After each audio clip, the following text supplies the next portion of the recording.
Kuduslah kamu, sebab aku kudus. Marilah kita membaca 1 Petrus 1 ayat 14 sampai 16. Hiduplah sebagai anak-anak yang taat, dan jangan turuti hawa nafsu yang menguasai kamu pada waktu kebodohanmu. Tetapi hendaklah kamu menjadi kudus di dalam seluruh hidupmu, sama seperti Dia yang kudus yang telah memanggil kamu. Sebab ada tertulis, kuduslah kamu, sebab aku kudus. Dalam ayat 16 dikatakan, kuduslah kamu, sebab aku kudus. Tuhan menghendaki agar kita anak-anaknya hidup kudus di dalam dunia ini. Kekudusan bukan hanya tampak dari ucapan dan tindakan kita saja, yakni yang dapat dilihat oleh manusia. Namun kekudusan juga mencakup apa yang ada di dalam hati kita, yang tidak nampak oleh manusia, tetapi diketahui oleh Tuhan, yakni kekudusan di dalam pikiran, motif, dan keinginan kita. Mungkin saja kita sudah melakukan perbuatan yang benar, tetapi hati kita tidak sepenuhnya kudus. Karena pada saat yang bersamaan, hati kita masih mengasihi hal-hal lain yang tidak benar. Ada beberapa raja di dalam Alkitab yang melakukan hal yang benar di mata Tuhan, tetapi tidak menjauhkan bukit-bukit pengorbanan yang bertentangan dengan perintah Tuhan. 1 Raja-Raja 15 ayat 11 sampai 14. Asa melakukan apa yang benar di mata Tuhan, seperti Daud bapa leluhurnya. Ia menyingkirkan pelacuran bakti dari negeri itu dan menjauhkan segala berhala yang dibuat oleh nenek moyangnya. Bahkan ia memecat Maka, neneknya, dari pangkat ibu suri, karena neneknya itu membuat patung Asyera yang keji. Asa merobohkan patung yang keji itu dan membakarnya di lembah Kidron. Sekalipun bukit-bukit pengorbanan tidak dijauhkan, namun Asa berpaut kepada Tuhan dengan segenap hatinya sepanjang umurnya. 2 Raja-Raja 12 ayat 2 sampai 3. Yoas melakukan apa yang benar di mata Tuhan seumur hidupnya, selama Imam Yoyada mengajar dia. Namun demikian, bukit-bukit pengorbanan tidaklah dijauhkan. Bangsa itu masih mempersembahkan dan membakar korban di bukit-bukit itu. 2 Raja-Raja 14 ayat 1 sampai 4. Dalam tahun kedua zaman Yoas bin Yoahas raja Israel, Amaziah anak Yoas raja Yehuda menjadi raja. Ia berumur 25 tahun pada waktu ia menjadi raja, dan 29 tahun lamanya ia memerintah di Yerusalem. Nama ibunya ialah Yoadan dari Yerusalem. Ia melakukan apa yang benar di mata Tuhan, hanya bukan seperti Daud bapa leluhurnya. Ia berbuat tepat seperti yang diperbuat Yoas ayahnya. Namun demikian, bukit-bukit pengorbanan tidaklah dijauhkan. Bangsa itu masih mempersembahkan dan membakar korban di bukit-bukit itu. Jadi walau raja-raja tersebut melakukan hal-hal yang benar, masih ada kasih yang lain yang mereka biarkan dan tidak mereka singkirkan. Demikian pula keadaan banyak orang percaya pada masa kini. Mereka melakukan hal yang benar, tetapi tidak kudus sepenuhnya. Masih ada hal-hal lain yang mengikat mereka, yang sengaja tidak mau mereka lepaskan atau tinggalkan. Tuhan memanggil setiap kita untuk naik ke tingkat kekudusan yang lebih tinggi lagi. Marilah kita mau benar-benar hidup kudus bagi Tuhan. Hanyalah Tuhan Yesus yang bertahta dalam hati kita. Tidak ada kasih yang lain dalam hidup kita. Ada sebuah kisah di mana kala itu peperangan yang parah sedang terjadi di Jerman dan juga di beberapa negara lainnya. Sebab saat itu adalah Perang Dunia Pertama, dan setiap anak muda harus masuk tentara dan dikirim ke medan perang. Adapun kisah ini adalah mengenai seorang anak muda yang menjadi tentara. Anak muda ini baru berumur 22 tahun. Dia baru saja menikah dengan kekasihnya yang sangat-sangat cantik. Dia sangat cinta kepada istrinya yang baru dinikahinya itu. Nama istrinya adalah Margaret. Namun kemudian karena ia harus masuk tentara, maka ia harus meninggalkan istrinya. Dan anak muda ini kemudian dikirim berperang di garis depan di daerah Eropa bagian timur. Tetapi setelah beberapa hari di sana, dia ditangkap oleh musuh dan menjadi tawanan perang. Menjadi tawanan perang adalah hidup yang sangat-sangat menderita. Sama saja dengan menjadi seorang budak. Setiap hari anak muda ini hampir-hampir tidak diberi makan, dan dia dipekerjakan seperti seekor hewan. Tetapi anak muda ini bertahan. Dia tidak putus asa, karena setiap hari ia memikirkan mengenai istrinya yang cantik dan yang sangat dikasihinya itu, yakni Margaret. Dia sangat cinta kepada istrinya Margaret. Itu sebabnya dia bertahan hidup sebagai tawanan perang. Dia berkata dia harus bertahan hidup supaya suatu hari dia dapat pulang kembali kepada Margaret. Jadi setiap hari ketika dia bangun pagi, yang pertama diingatnya adalah Margaret. Kalau ia harus bekerja paksa sepanjang hari, maka setiap langkah jalannya adalah Margaret, Margaret, dan Margaret.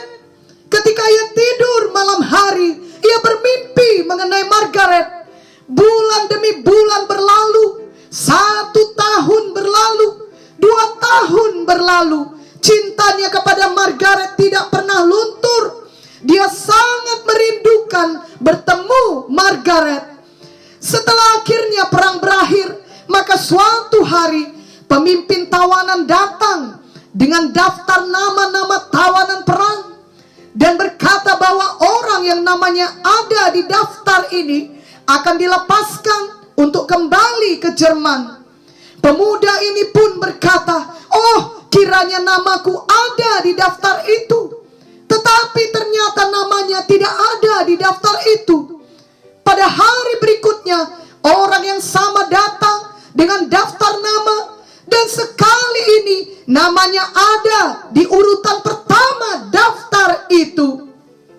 Anak muda ini sampai melompat karena senangnya. Dia berpikir bahwa ia akan pulang dan bertemu dengan Margaret.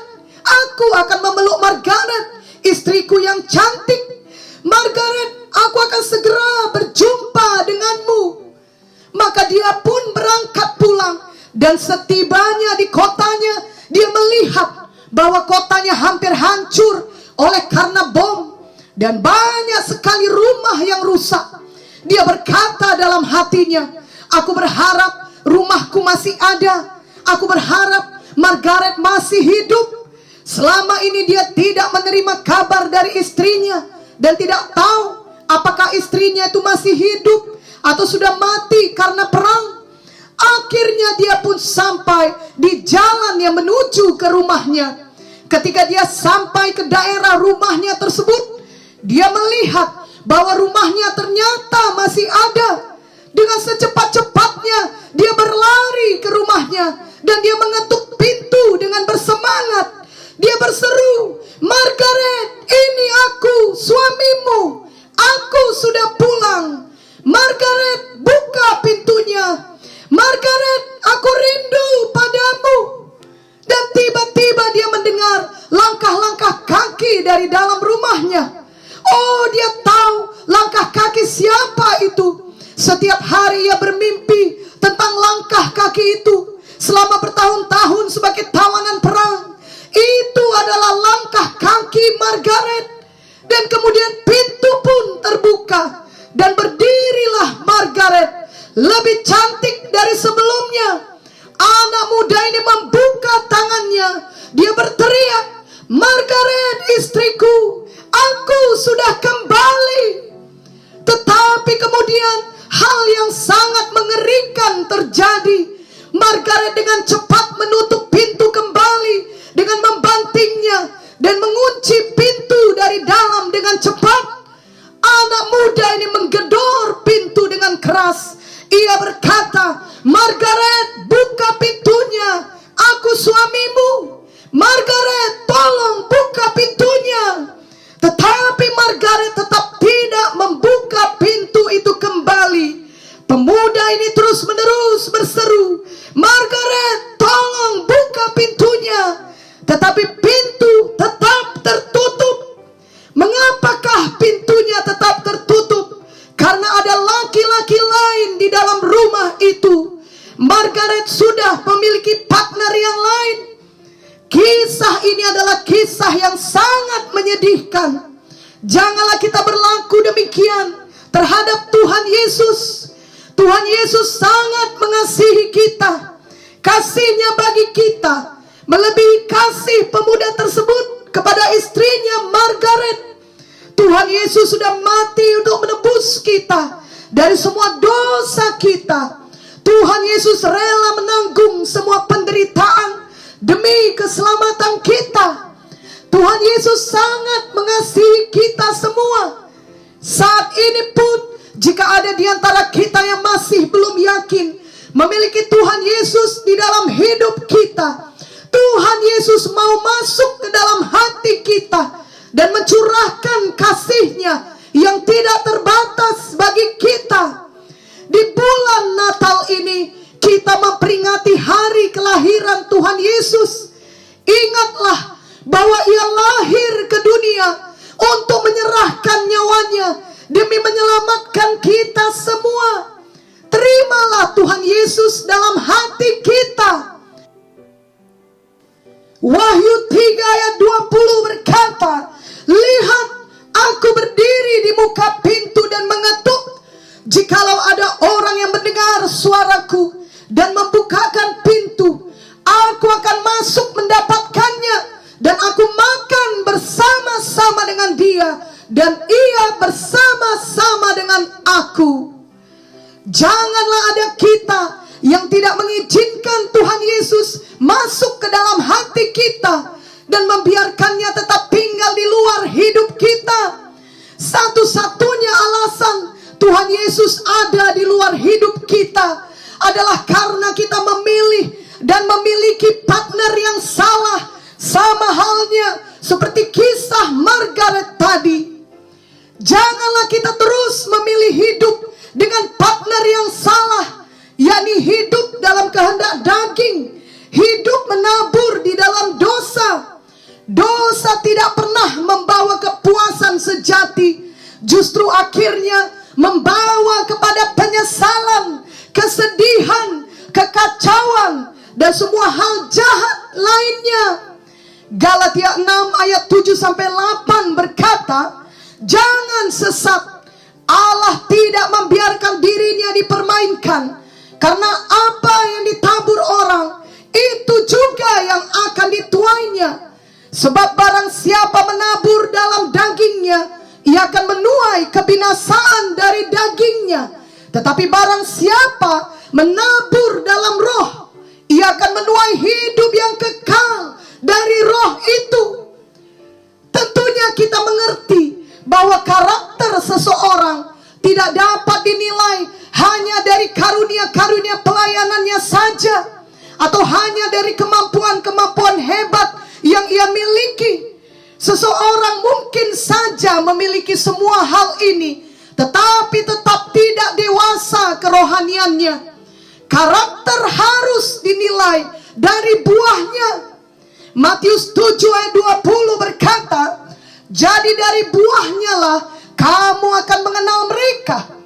Berapa banyak buah roh yang kita lihat dalam hidupnya?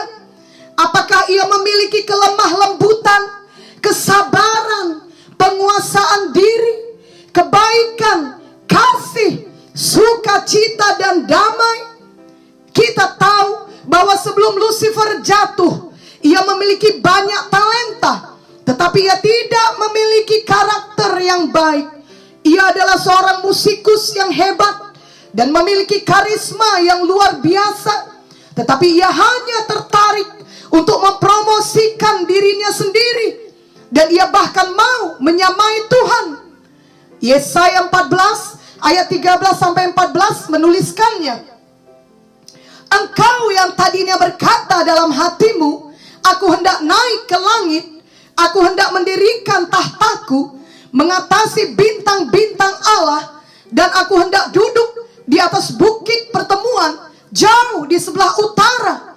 Aku hendak naik mengatasi ketinggian awan-awan, hendak menyamai yang maha tinggi. Karakter mencakup hal-hal seperti kesetiaan, kesabaran, kelemah lembutan, dan reaksi yang benar tak kala kita disakiti dan diperlakukan tidak adil. Marilah kita mencari bukti-bukti ini dalam hidup kita. Marilah kita selalu memilih kekudusan, yang artinya kita memilih selalu hidup takut akan Tuhan. Takut akan Tuhan adalah membenci kejahatan. Amsal 8 ayat 13 berkata, takut akan Tuhan ialah membenci kejahatan. Aku benci kepada kesombongan, kecongkakan, tingkah laku yang jahat, dan mulut penuh tipu muslihat. Jadi janganlah kita menunda-nunda pertobatan ketika Roh Kudus sudah berbicara dalam hati kita untuk bertobat. Janganlah kita terus suka akan dosa. Janganlah pula kita bermain-main dengan dosa. Amsal 6 ayat 27-28 berkata, dapatkah orang membawa api dalam gelembung baju dan tidak terbakar pakaiannya? Atau dapatkah orang berjalan di atas bara dengan tidak hangus kakinya? Tuhan Yesus sangat mengasihi kita. Karena itu marilah kita juga mengasihi Tuhan dengan sungguh-sungguh hidup kudus baginya. Janganlah kita mengasihi dunia dan apa yang ada di dalamnya. 1 Yohanes 2 ayat 15-17 berkata, janganlah kamu mengasihi dunia dan apa yang ada di dalamnya. Jikalau orang mengasihi dunia, maka kasih akan Bapa tidak ada di dalam orang itu. Sebab semua yang ada di dalam dunia, yaitu keinginan daging dan keinginan mata, serta keangkuhan hidup, bukanlah berasal dari Bapa, melainkan dari dunia. Dan dunia ini sedang lenyap dengan keinginannya. Tetapi orang yang melakukan kehendak Allah tetap hidup selama-lamanya. Biarlah semua kita suka hidup kudus bagi Tuhan. Ibrani 12 ayat 14 berkata, berusahalah hidup damai dengan semua orang dan kejarlah kekudusan. Sebab tanpa kekudusan tidak seorang pun akan melihat Tuhan. Dan Tuhan telah memberikan Roh Kudus-Nya kepada kita untuk menolong kita supaya kita semua dapat selalu mematuhi firman Tuhan, sehingga kita dapat hidup kudus di hadapan Tuhan. Yehezkiel 36 ayat 26-27 berkata, kamu akan kuberikan hati yang baru dan roh yang baru di dalam batinmu, dan aku akan menjauhkan dari tubuhmu hati yang keras, dan kuberikan kepadamu hati yang taat. Rohku akan kuberikan diam di dalam batinmu, dan aku akan membuat kamu hidup menurut segala ketetapanku, dan tetap berpegang pada peraturan-peraturanku dan melakukannya. Kiranya firman Tuhan ini dijadikan bagi kita semua. Roh Kudus yang berdiam di dalam hati kita memimpin kita untuk hidup di dalam kekudusan setiap hari, seperti lagu rohani yang berbunyi,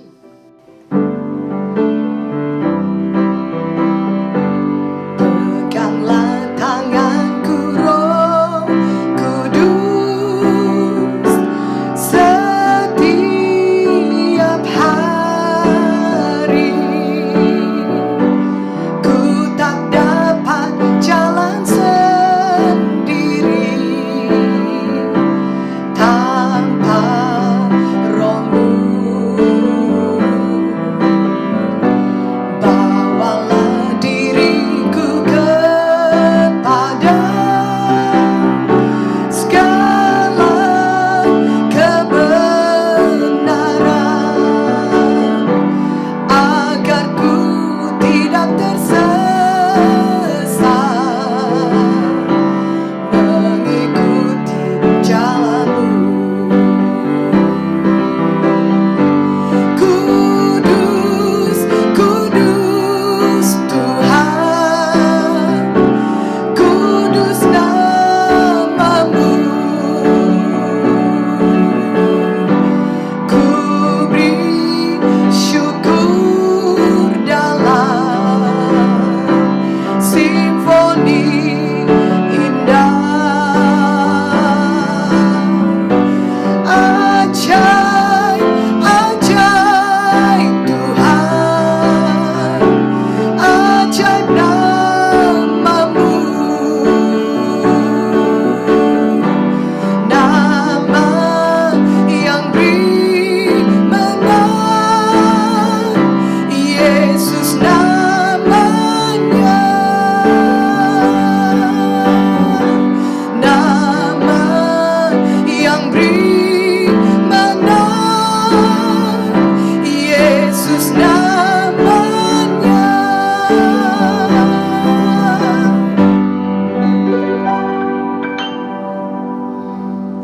Amin dan amin. Selamat menyambut hari Natal dan tahun baru. Tuhan Yesus memberkati